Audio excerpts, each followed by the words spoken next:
word, like when he spoke. That was Jesus. And people say, well, Jehovah's Witnesses say, well, he's not God. He is God.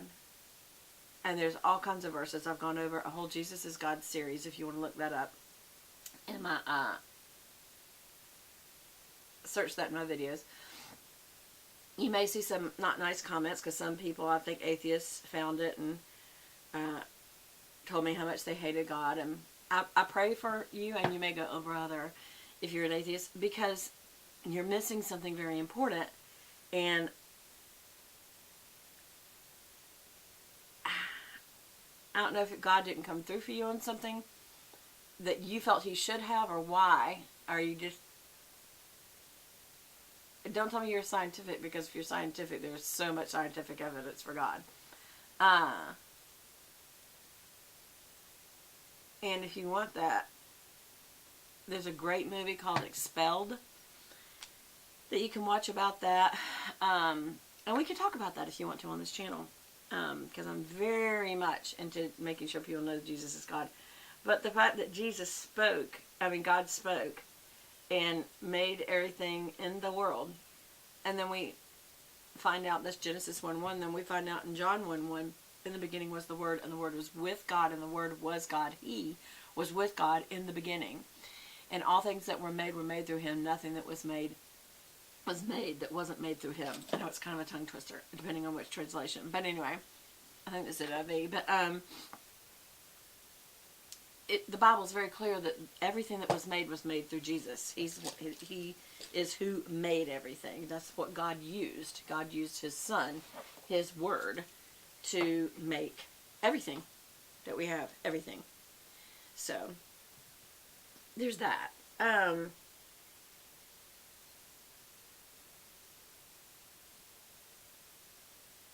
So, I was trying to think why I was telling y'all that. Why not, right?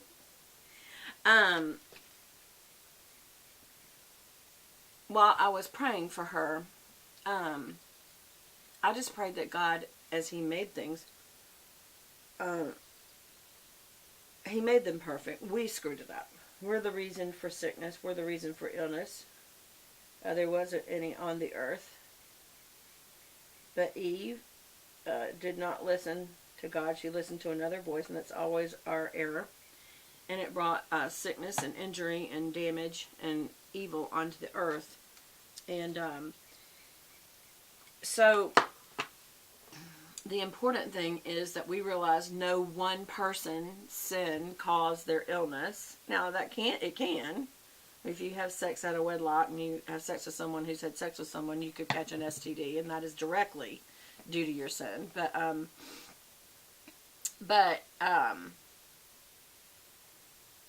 I don't think that someone who has an illness or an injury got it because they sinned. They're just in a sinful state, being a human being, like all the rest of us. And we all have different things. I told her to pray for me about being pre-diabetic, that I will be disciplined and lose the weight that I need to, so I don't end up diabetic. And, it's as serious as cancer. And people are like, Beth, that's not as serious as cancer. It killed my mother. It is deadly. So, yes, you need to be prayed over just like someone who has cancer. So she agreed, and we're going to be praying for each other. And I just thought that was so cool. Just how God brings us to each other and to help each other. And so anyway, I say all that to encourage you that if you know someone who has cancer and you don't know what to do, certainly pray. There's power in prayer. Number 2, send them a card or something in the mail so that they have something to look forward to, because God will time that. I guarantee you. I've had too many friends I've done it to, and they said, Beth, you have no idea. That just hit me at the right time. Every time you sent cards, it was always when I needed it. And I'm like, well, I wouldn't have known that. So you should be praising God that he sees you, and that he sees your situation, that he's trying to make sure that he sees you and he's with you. And so praise God. Be glad for me as a friend, and I'm glad for you as a friend, but you really use it as an opportunity to praise God that he was trying to show you that he sees you, and he just used me because I was faithful and because I care. By the way, this is a Sigma blending brush E25. I rarely use this, and I don't know why, because I really like it. And I was using this white color. These don't have names. And then I'm going to be using, probably, I'm going to go straight down like this, and then the dark color will probably be that dark brown right there. But, all that being said, this is an E50. Why do I always have to look? And why do I have stuff all over my hands? You know, there's something about when you have your nails cut like this, everything seems to get dirty easier. Everything, I don't know what it is. But that's why I do like having nails, but I just can't right now. I hope I can go back to it. Probably not. Just that glue, you know, it didn't agree with me. And I tried to wear contacts again. Remember the other day in a video? And it didn't agree with me either. I had to go right back to... Actually, I realized what a pain in the butt it was, because I used to have readers when I had contacts. So I looked down, I couldn't read anything. And in my glasses, it's built in. So I was like, I actually do miss my glasses. The only thing you lose in glasses is peripheral vision. And so that kind of bothers me that maybe I need bigger lenses, you know, like a larger lens. But I got to find something that looks cool. But, let's see, what else? There it is. Need a checkered blending brush. And this is an E45. And we're going to use that dark brown now. But anyway, yeah. There's some things as you get older you realize you're done with that. And one of them may be my nails. It may just be that I'm at a point in my life where that glue irritates them so much I can't go back. Just like contacts irritate my eyes so much. There's a time where you can't wear them anymore. And that's because they do block oxygen to your eyeball. And so the eyeball's way to respond to that is to send blood vessels towards the pupil to get oxygen in there. And if those blood vessels get too close to your pupil, y'all, guess what happens? They cross over your path of vision, you'll go blind. So is it worth it? No, it's not worth it to wear contacts for vanity reasons. Now, mine wasn't all for vanity. Yes, I do like myself better without glasses. For the most part. I like them sometimes. I think they look kind of cool. But, sorry about that. But, the other thing is, like I said, when you're driving, when you've got a lens here, there's a space right there that when you look, you don't have any vision there, that when you have a contact on, you have vision there. And I miss that when I'm driving.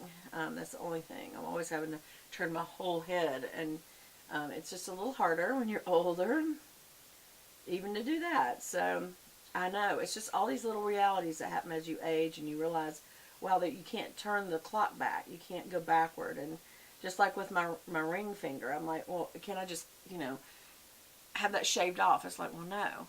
That's your finger. You can't. I mean, unless you had major finger surgery, I guess. I guess I could. I don't know. But, so that's kind of concerning, too. And who would want to have that when your living is based on, you know, typing, you know, the ability to be on a computer. So they think, well, I'll do it when I'm retired. It's like, who wants to have surgery when they're retired? Why would you do that? So I don't know. I don't know. Maybe I will. Maybe it'll be one of my first old lady surgeries. So I'm going to use my smudger brush to put on a brown layer underneath. Kind of going wide on this because I'm going to come back and put right on top of that pretty blue.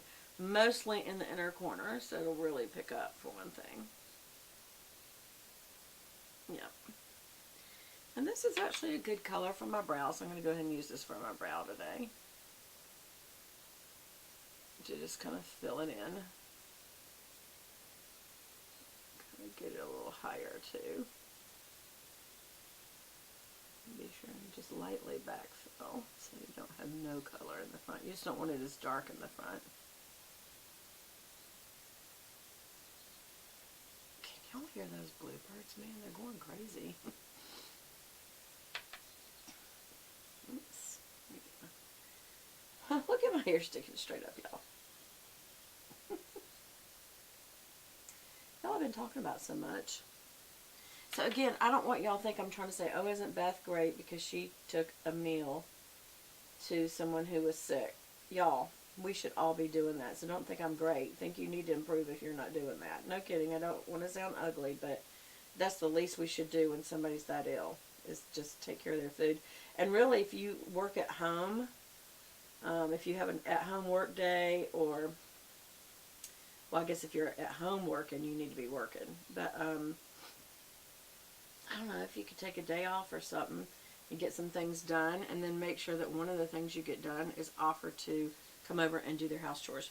Like, let me come over and do your dishes. I had one of my friends tell me that meant so much to her, because she wasn't nauseated, but she had no energy at all. Like, could not even get her head off the pillow level, no energy. And she's like, it meant so much just to have someone come over and do my dishes. And I also found this service that, Price Right Cleaners, they agreed to come over and do her clean house, like vacuum, clean her bathrooms, all that, for free. What a great service. I mean, Price Right Cleaners. What an incredible lady she did that for. And I told her, I said, I'll pay you if you'll go over and do it, because it was her service, and I'm not asking her to do free.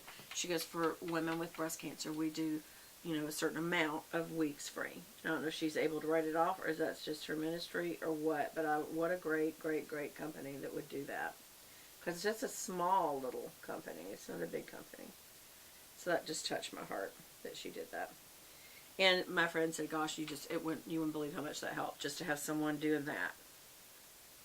Especially as a mom with a kid in high school, it was huge. Because you don't really want your child to see how much cancer is taking out of you to try to get well, because it scares the kids.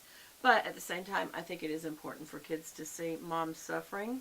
This is life sometime. We have to deal with it. And don't be afraid. But yes, help your mother out more.